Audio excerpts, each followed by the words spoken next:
yeroo ammaa kana akkuma argaa jirtan Director olaanaa Oromiyaa Miidiyaa Network Jawar Mahmmad. Finally,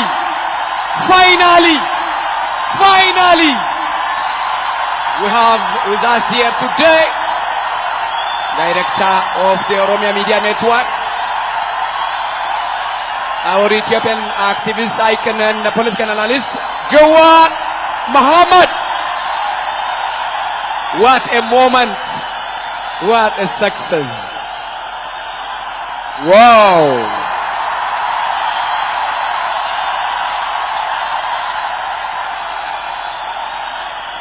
Adeemsi jijjiiramaa ummata Oromoo, ummata Itoophiyaa milkaa'ee Oromoota bakka tokkotti walitti qabeetiin jira. Jawar Mahmmad anaa dhufu. Unbelievable moment in the history of our great nation Ethiopia. What a consensus. What a love of nation, our beloved brother of Ethiopian child. Our son,